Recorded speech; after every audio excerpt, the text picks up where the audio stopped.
Selamat siang teman-teman, selamat siang Bapak Ganjar. Di sini perkenalkan saya Armanita Isa akan menerangkan mengenai citra perusahaan dan manajemen merek, tepatnya di bagian citra perusahaan, nama dan juga logo perusahaan.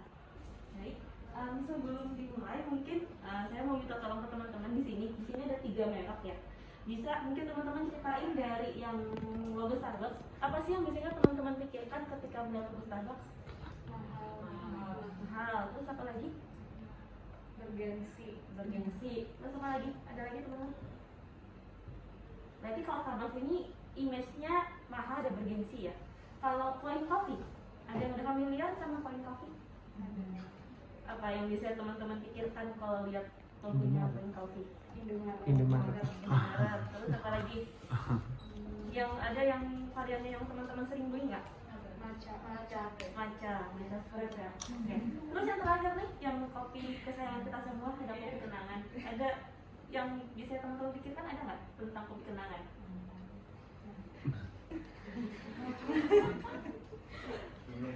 Durasi kenangannya. Apa sih yang namanya kenangan mantan? Oke. Berhubungan dari yang tadi teman-teman sudah ceritakan, jadi di sini merek merupakan suatu nama, simbol, istilah, tanda yang mengidentifikasi suatu produk atau perusahaan dan membedakannya dengan produk atau perusahaan lain sejenis. Jadi walaupun tadi itu sama-sama kopi, tapi antara Starbucks, Point Coffee sama kopi kenangan kan beda ya teman-teman. Dan di sini juga citra merek merupakan respon dan perasaan konsumen secara keseluruhan mengenai suatu produk atau perusahaan dengan merek-merek tertentu. Jadi tadi teman-teman udah ceritakan, misalkan Starbucks itu mahal, bergengsi, terus Point Coffee ini ada di Indomaret, terus terkenal sama matcha frappe-nya, terus kopi kenangan kayak namanya kenangan mantan, terus juga harganya murah, itu merupakan citra merek. Kemudian citra merek ini menggambarkan suatu perusahaan dan produknya. Maka dari itu, marketing dari suatu perusahaan ini berusaha untuk menciptakan kesan yang spesifik bagi pelanggannya, baik kesan yang buruk ataupun kesan yang baik. Tapi kalau kesan yang buruk ini tentu akan merugikan perusahaan teman-teman, karena ketika image perusahaan sudah terlanjur buruk, maka perlu usaha lebih kuat lagi, ada effort yang lebih besar lagi untuk mengembalikan kesan yang baik itu supaya customer-nya tidak lari dan bisa percaya lagi dengan produk tersebut. Nah, oleh karena itu kesan spesifik ini bisa dihasilkan dari beberapa komponen dari citra merek, yaitu brand image. Salah satunya ada karena komponen citra merek ini adalah cara konsumen berkomunikasi dengan suatu merek atau perusahaan. Dan di sini ada 2 komponen, dibagi oleh 2 komponen. Jadi ada komponen nyata atau tangible dan juga elemen tidak nyata atau intangible. Nah, untuk elemen nyata teman-teman, jadi ada produk atau jasa yang dijual. Jadi semisalkan ada produk yang teman-teman rasanya enak banget atau rasanya tuh nggak enak banget, itu bakal terus terbayang oleh teman-teman ketika teman-teman mendengar merek tersebut. Kemudian juga ada tempat atau toko tempat produk dijual. Semisal tadi Point Coffee dijual di Indomaret, ya udah pasti teman-teman kepikirannya, oh Point Coffee yang dijual di Indomaret ya, kayak gitu. Kemudian juga iklan ini contohnya seperti iklan rokok yang teman-teman udah tahu ya, iklan rokok itu biasanya iklannya kayak gitu, nggak ada produknya, terus biasanya cuma pemandangan, ada suara-suara voice overnya kayak gitu. Kemudian juga komunikasi marketing, kemudian nama dan logo, misalkan McD itu logonya cuma huruf M, warnanya kuning, tapi udah kepikiran, oh itu McD kayak gitu. Terus kemasan dan label dan juga karyawan-karyawannya, contohnya kayak Bank BCA. Bank BCA itu kan familiar dengan satpamnya yang sangat helpful dan baik ya, yang baik, yang bisa menolong, yang rajin menolong kayak gitu. Jadi kayak udah ter-image gitu kalau BCA, oh berarti satpamnya yang baik kayak gitu. Terus ada elemen tidak nyata seperti personel perusahaan, seperti kemudian peraturan di lingkungan, budaya perusahaan, negara, juga berita di media. Nah, jadi seperti tadi Pak Ganjar sempat singgung, dari perusahaan itu kadang-kadang membuat suatu acara yang agak diliput oleh media seperti itu. Jadi ketika media memberitakan yang baik, maka akan dihasilkan juga citra perusahaan yang baik. Dan ketika ada media yang ternyata memberi berita yang kurang baik tentang suatu perusahaan, maka juga perusahaan itu akan berusaha untuk mengembalikan citra perusahaan itu menjadi baik. Nah, citra merek yang kuat ini akan menguntungkan bagi kedua belah pihak, khususnya dari konsumen dan juga bagi perusahaan. Yang pertama, bagi konsumen keuntungannya adanya kepercayaan bagi konsumen dalam melakukan keputusan pembelian. Jadi misalnya teman-teman mau beli coklat, berarti teman-teman akan memilih coklat dengan merek yang lebih terkenal kan, daripada beli coklat yang merek baru yang belum ada testimoninya begitu, yang masih kita masih belum tahu itu enak atau enggak. Terus kemudian jaminan ketika pembelian pertama kali, misal teman-teman lagi di Bali gitu ya, teman-teman mau nyari penginapan, terus tapi sebelumnya belum pernah ke Bali gitu, terus ya udah berarti teman-teman nyari yang udah dikenal, misalkan Aston, oh udah pasti bagus hotelnya gitu. Kemudian meminimalisir waktu untuk memutuskan pembelian dan juga kepuasan psikologis dan penerimaan sosial. Di sini maksudnya kepuasan psikologis ketika teman-teman membeli produk dengan merek yang sudah terkenal, dan pasti teman-teman merasa bahwa pilihannya itu baik, pilihannya itu bagus, teman-teman melakukan pilihan yang baik gitu. Dan kalau penerimaan sosial ini semisal teman-teman beli produk yang sama seperti yang teman kalian beli juga mereknya, pasti teman-teman kayak merasa, oh berarti pilihanku ini sama loh kayak temanku, berarti pilihanku nih oke loh, temanku juga percaya sama pilihanku. Kemudian untuk perusahaan adanya respon positif ketika mengeluarkan produk baru.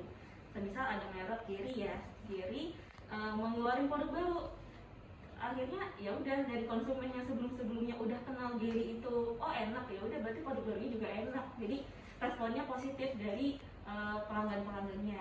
Kemudian dapat meningkatkan harga produk dan layanan karena beberapa konsumen itu percaya bahwa kita membayar apa yang kita dapatkan, karena image-nya udah kuat, udah terkenal bagus mutunya. Jadi dari perusahaan itu nggak takut kalau mau meningkatkan harganya, karena pasti pelanggannya juga akan membeli karena sudah percaya dengan mutu produk tersebut. Kemudian juga meningkatkan frekuensi pembelian, kemudian juga menarik bagi calon karyawan yang akan berpotensi, karena perusahaan yang punya citra sudah kuat maka akan dianggap sebagai perusahaan bonafit. Jadi job seeker itu akan lebih tertarik untuk melamar di perusahaan tersebut. Kemudian juga penilaian baik dalam segi finansial sehingga dapat melakukan peningkatan modal. Oke, kemudian kita akan bahas mengenai nama dan tipe merek. Jadi nama merek adalah suatu fundamental, suatu landasan bagi perusahaan untuk bisa menjalin hubungan dengan pelanggan-pelanggannya. Jadi ada beberapa nama-nama merek, beberapa jenis nama merek berdasarkan maknanya. Jadi yang pertama ada overt name. Jadi overt name ini merupakan merek yang menjelaskan produk apa dan layanan apa yang ditawarkan. Misalkan Dunkin Donut jualan donat ya teman-teman. Jadi dia menuliskan nama donat di nama mereknya. Kemudian Max Coffee jualan kopi ya. Jadi dia menuliskan nama kopi di mereknya. Gitu. Kemudian ada implied name, yaitu kata atau bagian kata yang menyampaikan apa yang ditawarkan perusahaan. Contohnya Traveloka.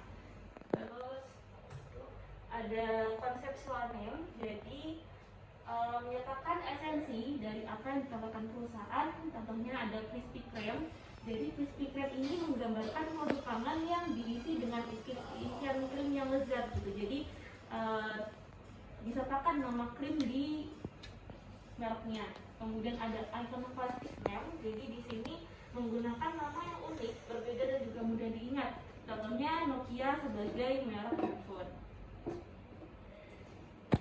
Kemudian ada tipe merek, di sini ada family brand.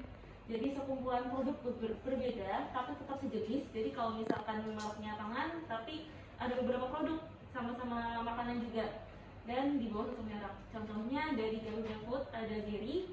Di sini menurunkan beberapa produk juga, ada Geri Salut, Geri Sus dan lain-lain. Kemudian ada brand extension, jadi penggunaan nama merek untuk produk dan layanan baru berbeda. Jadi misalkan Nike yang awalnya bersepatu menambahkan produk di pakaian golf. Kemudian ada flanker brand. Di sini brand yang mengembangkan merek baru sebagai panjangan dari produk yang sudah ada.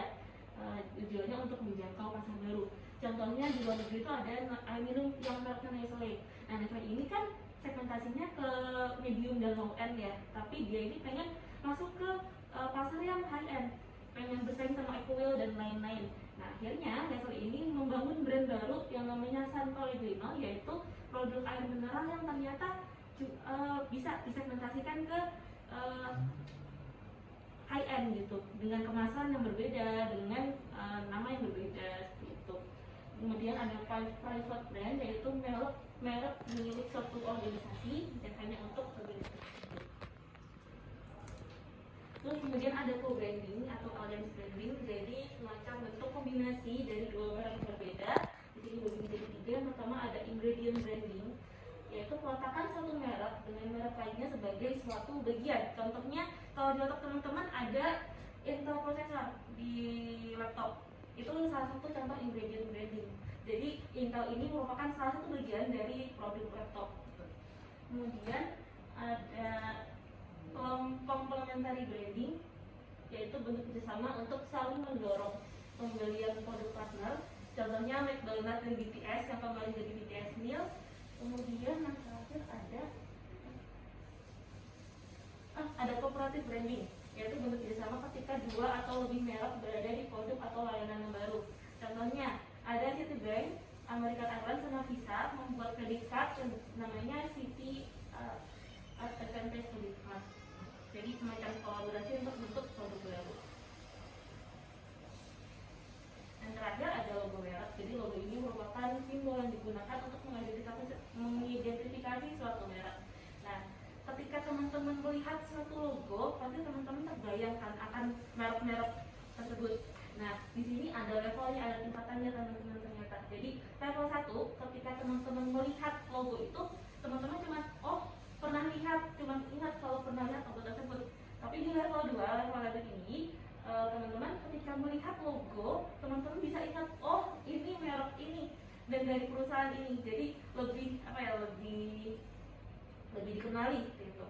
Dan di sini ada suatu proses, satu logo dalam berbagi makna dan pesan kepada konsumen yang namanya simbol credibility. Semakin tinggi credibility dari suatu logo, maka semakin mudah dikenali. Dan untuk membuat logo dengan credibility yang tinggi, maka perlunya dilakukan pembentukan logo yang desain yang benar-benar dipikirkan matang-matang, didesain dengan baik agar menjadi logo yang credibility tinggi dan berkualitas. Nah, untuk membuat logo ini nggak sembarangan bikin logo aja teman-teman ternyata. Jadi butuh diuji, yaitu logo tersebut harus mudah dikenali, kemudian juga familiar, terus mengandung makna tentang tujuan dan target perusahaan, dan juga membangkitkan perasaan positif ketika melihat logo tersebut. Dan untuk membuat logo ada tahap-tahapannya. Jadi yang pertama, logo tersebut tuh harus menggambarkan merek tersebut. Kemudian juga membutuhkan pengetahuan, riset dan juga pengalaman. Kemudian juga menggunakan desainer profesional, desain yang simpel dan terlihat transferable dan bisa diletakkan di media manapun. Jadi semisal ditaruh di baju bisa, di topi bisa, di sepatu bisa, dan lain-lain. Ya, sekian dari saya. Mungkin bisa dilanjut atau pertanyaan dulu, Pak. Oke, terima kasih.